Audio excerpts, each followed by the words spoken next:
Every decision you make in life requires two things: effort and money. God damn it. What the hell again? I mean, at this point, who the hell is making up this script? Oh, you are the one making the scripts. Cue the bureau. Welcome to the channel once again, everyone. I'm Mo Achiever here. Today's episode is decisions that hit different when you are broke versus when you are rich. Oh yes, you know that feeling when you understand in that situation. We've all been there. Our worst period and our best, and the decision we make determines what the hell we are going to be doing. So without further ado, let's get into it. So I'm not going to sit here and pretend that this was unintentional. You know it. Every single topic I bring up in this channel somehow finds its way back to money. I'm not even trying. I swear at this point, I'm not even it's like you guys will be thinking I'm forcing it, that every single time I just talk about money. This is not intentional. But today it is. So it's full on purpose because there's something that gotta be talked. At some point in everyone's life, there's a gap between the life you're trying to live and what your pocket is currently funding. And in that gap, every single decision looks different. Same choices, same circumstances. I'm not going to tell you which side is better. Just hear me out and let me lay it side by side. You know where you fall in. Transportation.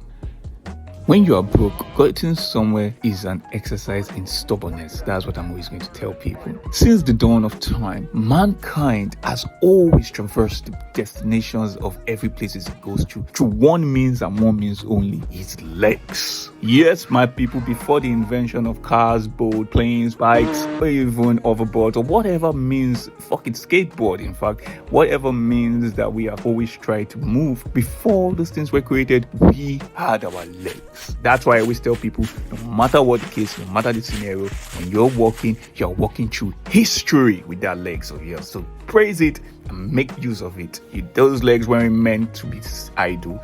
They were meant to be traversed, used, maximized to its fullest potential. So that said, let's begin. In this scenario, 40 minutes is not that far when you want to go from maybe Lagos to Lekki or Lagos to Ekpe. Depending on wherever you want to actually walk with those legs, it's possible. You just got to try it. Yeah. But then again, 40 minutes is not that far. You put in your AirPods that the sun is on your face. You're basically a music video if you think about it. You walk your yam legs to the bus stop, to the cinema, to the next bus stop after that first one was full. You know every downfall route, every turn.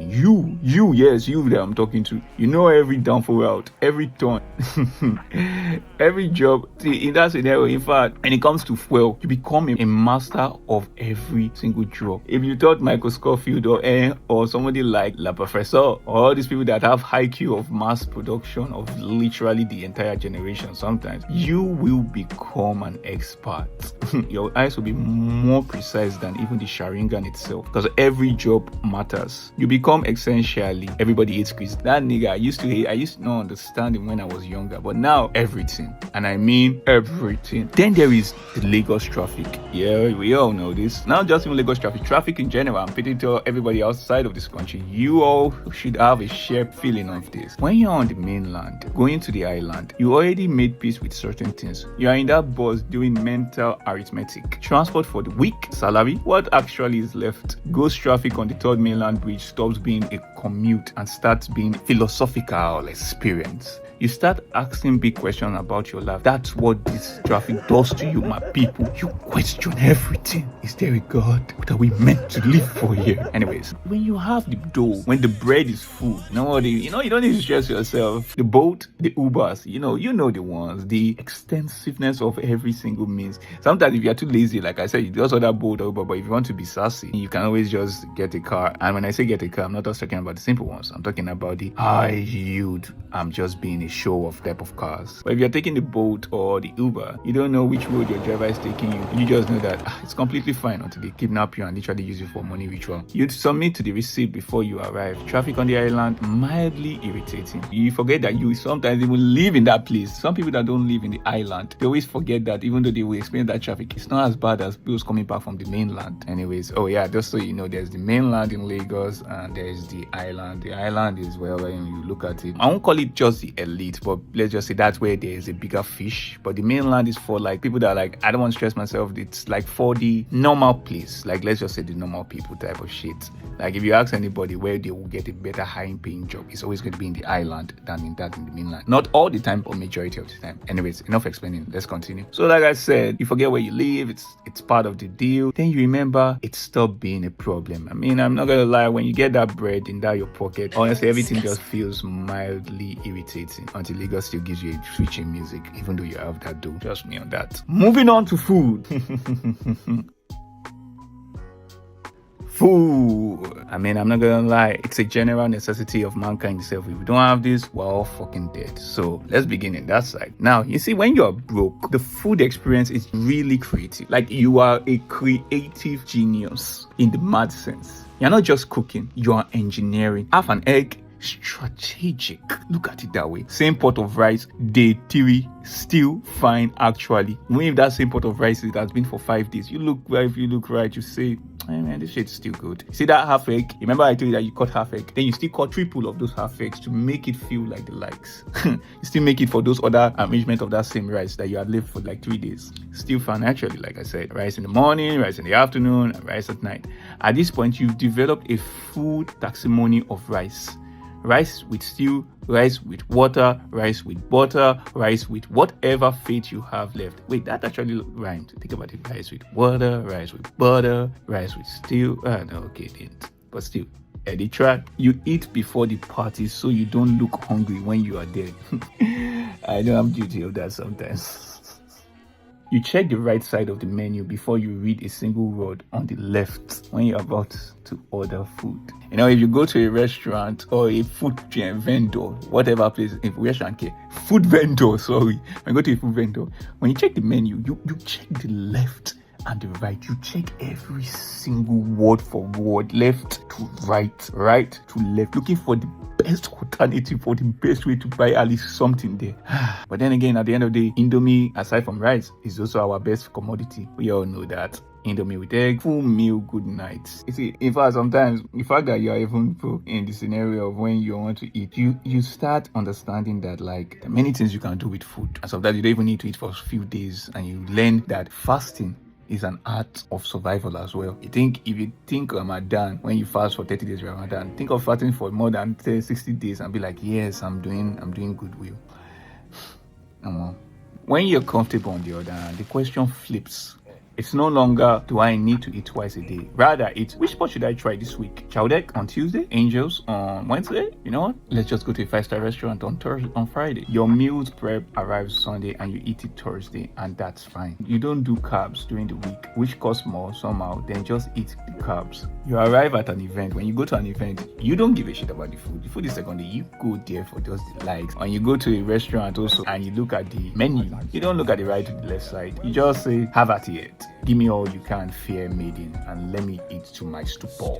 Yeah, I'm not gonna lie to you. When you got that bar or when you got that dough, it becomes less of what is in the price list.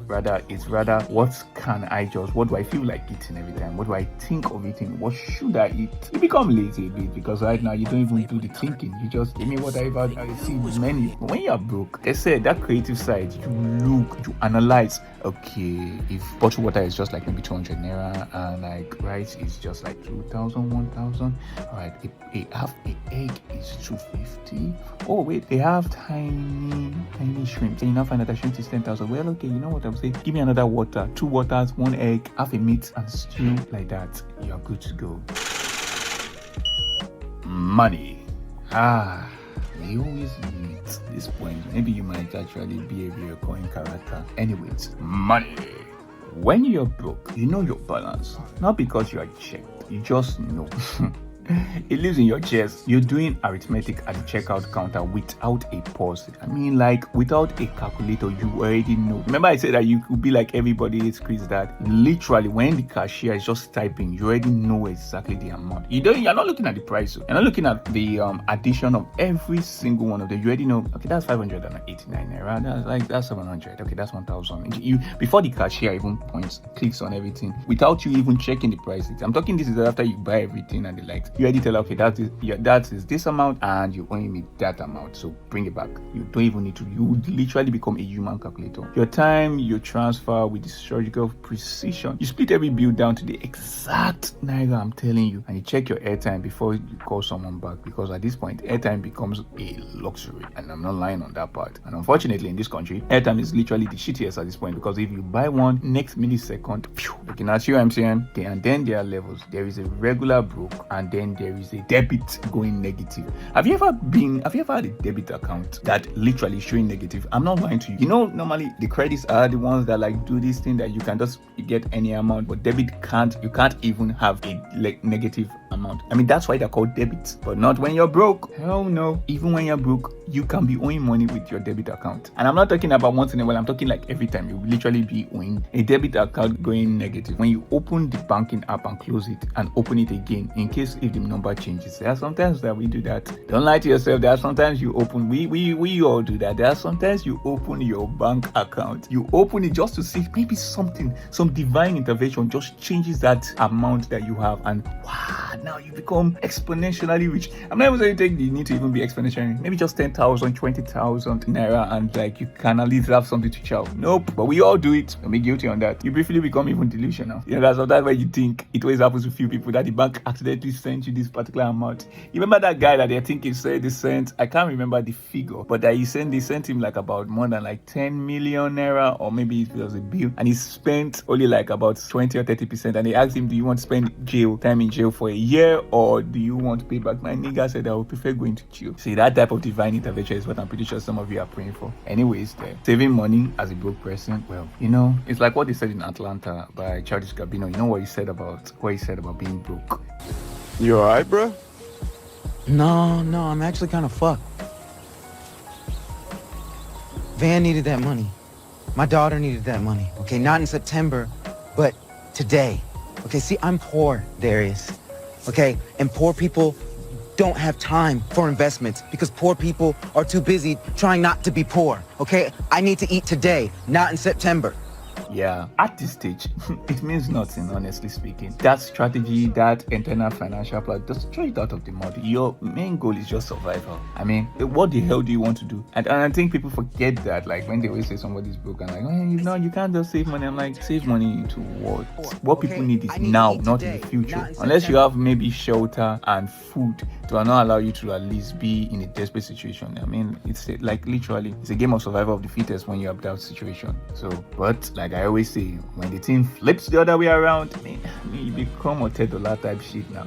You can freely do whatever you want. When you're comfortable, the balance is quarterly thought of. Yes, I spoke a big grammar there, even though I don't know what that means. You put your cards down and you figure it out later. Late fee are inconvenient, not even a crisis.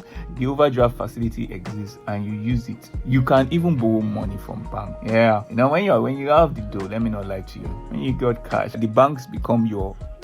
And technically, at that situation, you can definitely be borrowing money from them. That's how the rich get richer, technically. Financial advice. Technically, when these rich people, they always spend their money. You know, their money, most of their money is in stock. But when you have money, technically, you definitely don't want to remove it, even though it lose value. So what do? You call in the bank, and then you tell them that, okay, I really want to buy, I really need to borrow like about like 50 million or like 10 million or thereabout, and you can put an interest of whatever, 20, 30, don't worry about it. Don't worry about it, sweetheart. Don't worry about it, sweetheart. Don't worry, guy. After that, technically speaking, you get that money. What you can even do is that maybe take half of the money, go and invest in something to revert back with all those monies and pay the interest. Not even the full money, just the interest of that. And then you're good to go. You still got money to spend on yourself. That's what most of them do. And then you can invest and keep investing and keep investing. Technically, I've just said something financial here. Should give myself an award, even though this is either common sense or not common sense. I don't know, but it's kind of nice to know. So here you go. That rhymed a bit.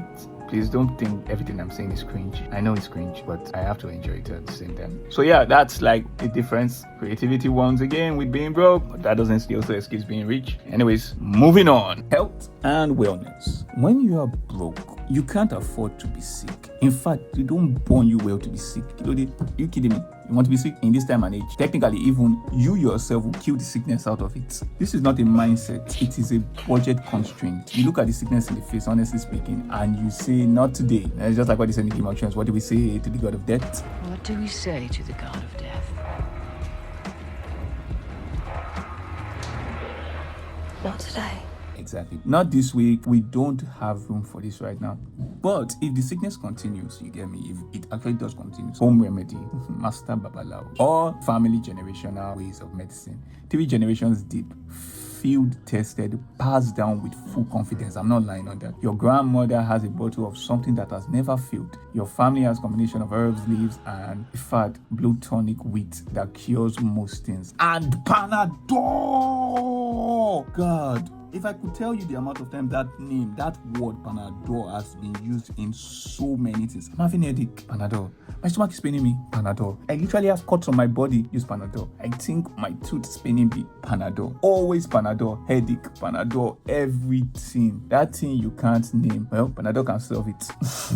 Slice of Panadol, crushed Panadol, liquid Panadol. I'm not lying, literally, there are some people that do liquid Panadol. Don't question it, just respect the grind. Anyways, when it comes to having depression, or literally you are going through some struggling time that you're feeling weak and you need maybe some talk with people. Therapy? Who is therapy?